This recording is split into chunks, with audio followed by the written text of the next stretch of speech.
All right, ladies and gentlemen, welcome to episode 2 of Around the Game. I'm your host, Vinny Jurua. Very welcome today. We're only going to talk about basketball legends in the game, what they went through, their journeys. Of course, they would share something for the kids outside there. And today I'm with a superstar, a renowned superstar. He's been a player, has been a coach, a manager, coach player, and currently you're a sports coordinator, right? Yes. Yeah. I'm here in the studio with Christopher Chevambe, aka Uncle Chebs. Chebs, you're very much welcome today. Okay. I'm very excited to have you in the building tonight. Okay. Say something to the fans outside. Thank you, Vinny.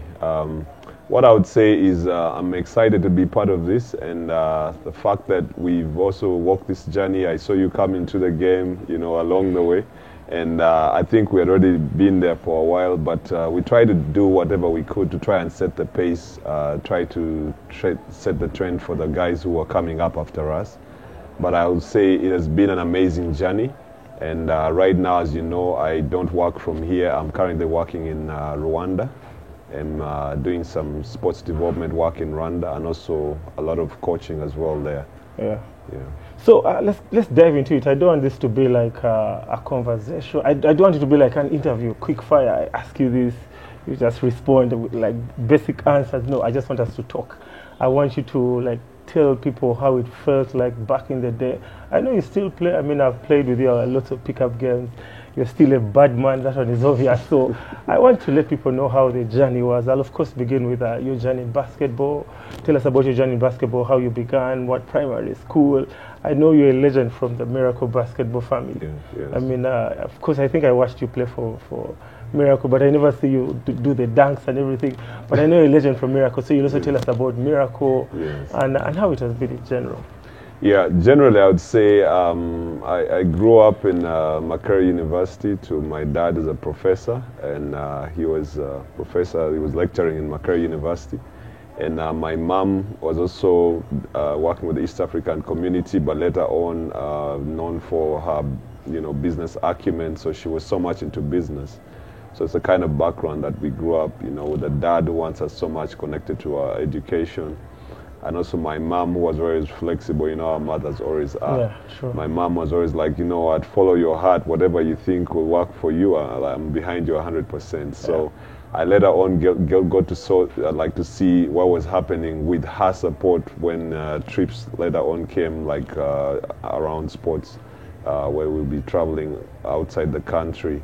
I remember when I was traveling to the US around 99.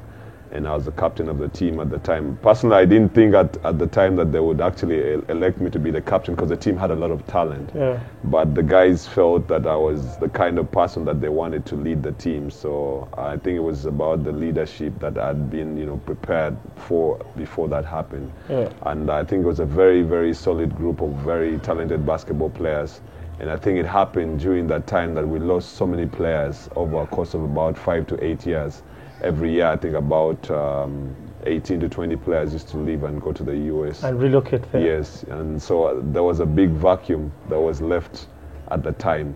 And I think when we keep complaining nowadays, we don't see the same kind of talent that used to be there, the quality. I complain about that a lot. Yeah, not only you actually, it's lots of people. Sometimes you hear it from the fans who follow the game, and they always say, we don't see the same quality of players that we used to see in the past. We used to come and watch the league, and we used to come because of the kind of quality that was there.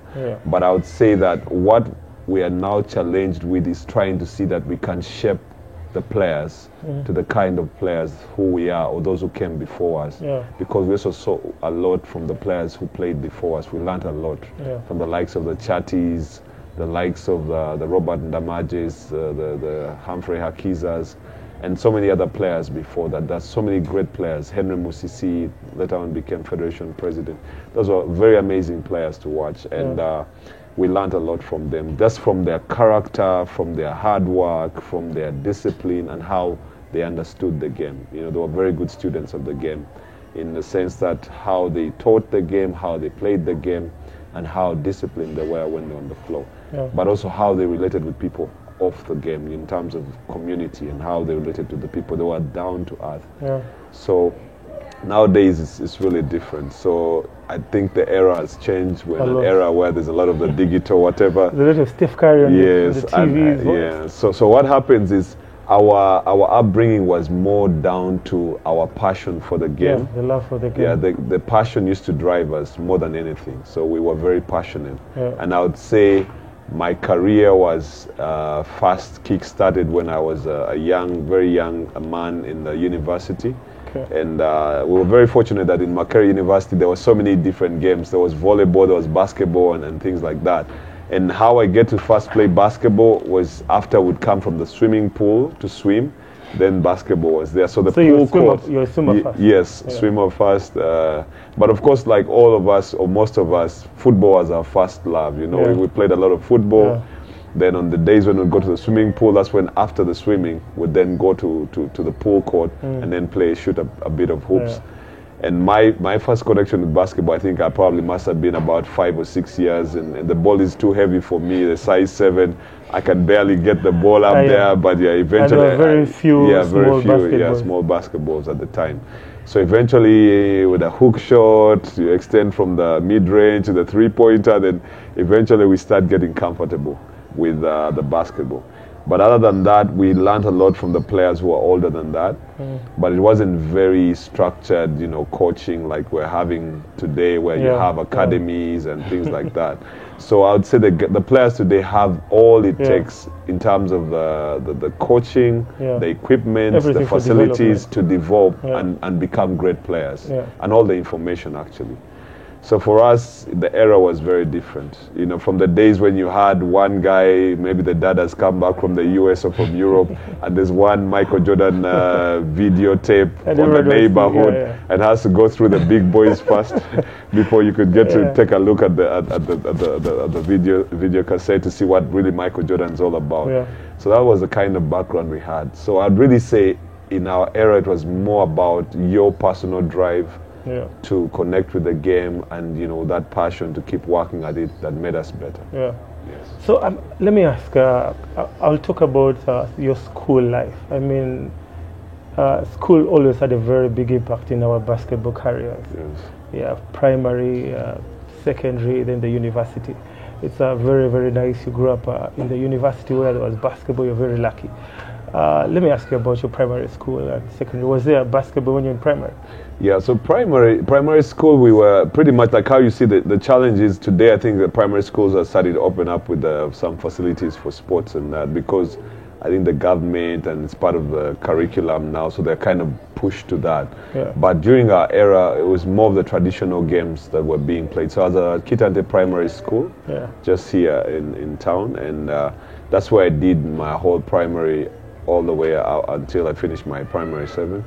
And from there, I moved to St. Henry's College, Chitovu. Chitovu, yes, in Masaka. Yeah, then after that, it was a renowned, that is Shak. They used to connect, the SMAC was St. Mary's, that's Kisubi, and then us were called Shak.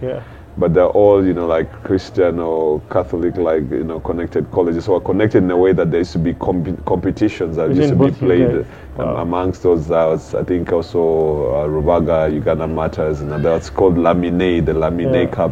So that's how those now different institutions would get to compete against each other. So that's when we'd see the guys from SMAC, but of course, the school where I was very dominant in their football, and SMAC were very dominant in basketball at the time. That's the likes of Masiko.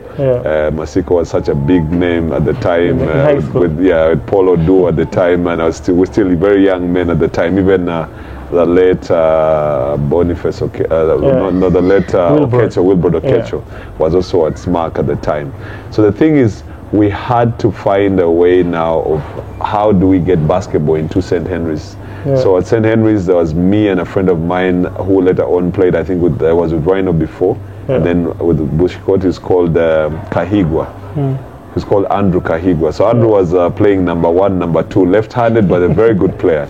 So Andrew is the guy, me and him, I was in senior 1, he was in senior 2, were the only guys being allowed to play with the school team at the time.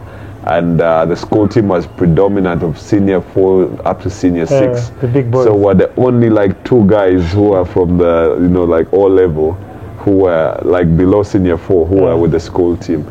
And this happened because the few times I'd come off the football practice, then I'd go to basketball, then I would shoot a little bit. When I would shoot a little bit of the hoops, these guys are like, this kid is not missing. This kid keeps scoring. This kid doesn't fear any of us. So there's a guy in particular who later on also played with me at Miracle. A very tall guy at the time, probably about 6'6", 6'7". Wow. So he told me, this kid should start training with us at the school team.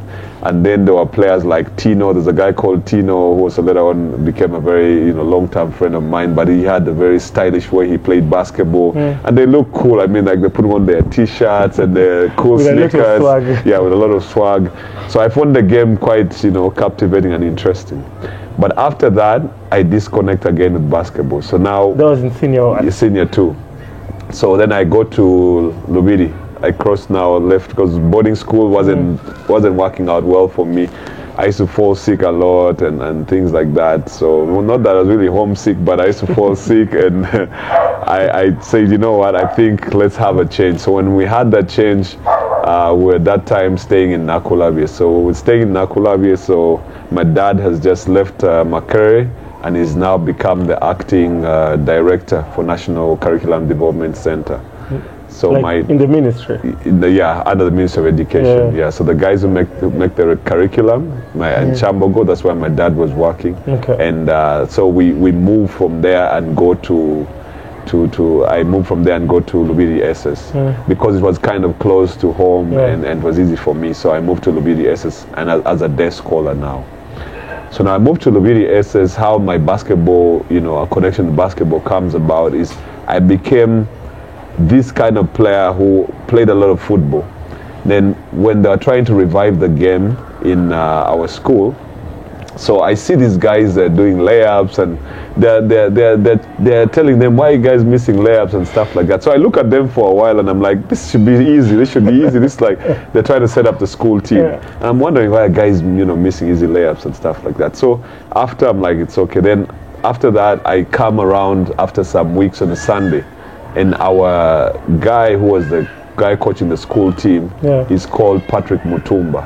He used to play for Blue Jackets. Now he had also played for the national team with the Chatties, Vincent Chatty, the legends. And so this guy, I come and play on Sunday, and I'm knocking down big shots and knocking down 3-pointers and doing stuff with them. Then after the guy is like, you guys from Makerere College School, you like to come around and you boast around with your basketball. I tell the guy, no, you know what? I'm actually from Lubiri SS. He's like, no, get out of here. It's like, get out of here. He couldn't believe my story that actually I was a student in that school because I used to prefer to play football over basketball. So that's the guy who turned around my career, and then he told me, we have school team practice. Can you come around on Tuesday? And then I tried to use an excuse, tell the guy, you know what, I don't have sneakers for basketball. But it was just to put him off because I wanted to play my football. Then the guy tells me, little did I know I was talking to the wrong guy, because the guy had, relatives in the US and things like that. So he had like lots of basketball, sneakers. So he asked me, what's your shoe size? So I tell him my shoe size 10. The guys, it's like, okay. So the guy from that day onwards, he calls someone to pick me up from class, and he's like, can you call that guy, the guy called Chris, and tell him to come to the staff room. So when I went to the staff room, he had the pair of sneakers, and then he told me, here's your pair of sneakers, I'll see you at practice tomorrow. That was on Monday. So when I came for practice the next day, the rest is history. I wasn't missing anything. I'm making my layups, guys, and then he was in senior 2. Yeah, senior 3. So I was making my layups and doing all these kind of things, and then after I think about a month, they voted me as the captain for the school team. In senior 3. Yeah. So the rest after that became history. That's the guy now who brought me into the serious basketball. So after that, the Miracle guys started practicing at Lubiri SS. And then I became a part of that because a lot of the team that they started with was at the Lubiri Secondary School that formed the Miracle team, plus other guys used to come and practice there. What players are those like? We had players now who, a lot of them are in the US now. We have players like Sykes Kizito, used to play with Power, used to play with Blue Jackets. Then also we had Zeke Kitandwe, we used to call him Zeke. He was also a big time player. We had Shogi. We had other players like Dagi. We used to call him Snoop Dogg because he looked a lot like Snoop. Not Wizard. No, not Wizard. The other guy was more lit. Wizard is a recent whatever and can be contained. The other guy was about 6'5", 6'6". He could dunk the ball, could shoot a three-pointer. He was very athletic and he had the assists. He would block shots. Yeah, so not really the Douglas Wizard. This was a different Douglas, but very talented. As we speak now, he's I think he's married and has 3 kids. Okay, and in the UK. He's from London, so he comes back every now and then. The only thing he told me now is like, man, if we played one-on-one now, you'd kill me. Because it's like, you know what, for you stayed in shape. For me, I'm out of shape. Yeah, so for him, yeah, but those are the kind of players. These were very exceptional players. Because these are players who score like 38, 36 points in a game. And you're playing... Yes, and we're playing against, even the league games, we're playing against teams like Falcons, you know. Yeah, these are very, very talented players. Yeah. So that was my journey, really, getting into basketball. Okay. Tell us about some of those players during your high school days who are exceptional. I mean, can we talk about Sprite first? I know Sprite had a very big impact in Ugandan basketball, and it's dead these days. I've talked to a couple of players who really played the Sprite League tournament, like Michael Ling, Simon Mutile. They've told me about Sprite, and I can't believe it. And I know you're... I'm a product of... you're a product of Sprite. So tell us about Sprite. Yeah. The impact it had on Ugandan basketball. Yeah, so Sprite was, for me, I would say the Sprite, before that, like, I think 3-4 years before I started to play my first games. So I'd go to watch my...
Under very little supervision.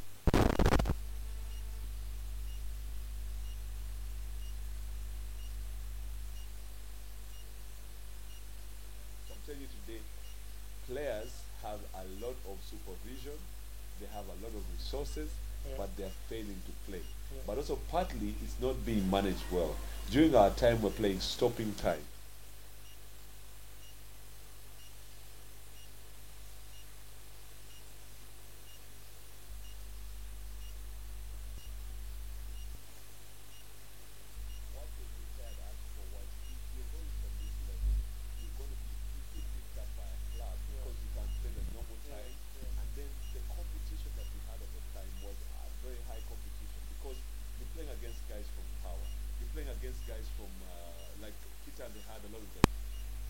Rhino were champions at the time. The competition was Rhino, Blue Jackets, and Power. Then you have some players of Blue Jackets spread around Chivuli and other teams, okay, like Caltech and the like. And Kampala had most of the talent. But when you look at the players coming from outside Kampala, they were very talented like as well. Players from what schools? Namasagali. What players were Namasagali? Namasagali, you had the likes of William Zarwara, who used to play for Blue Jackets. Heard of him, then Marcos, also Macquarie College School, I forgot to tell you, had players from Rhino, players from Blue Jackets. It was a whole mix of players from there. And then we also had Robert Kasekende, the guy who owned Sideline. Yes, he used to play. He used to play for Marcos. He used to play for Marcos. Wow. Okay, I mean, let's go into a very, very short break. We're still going to continue with this Pride story. I'm very excited. Yeah, we'll see you later on.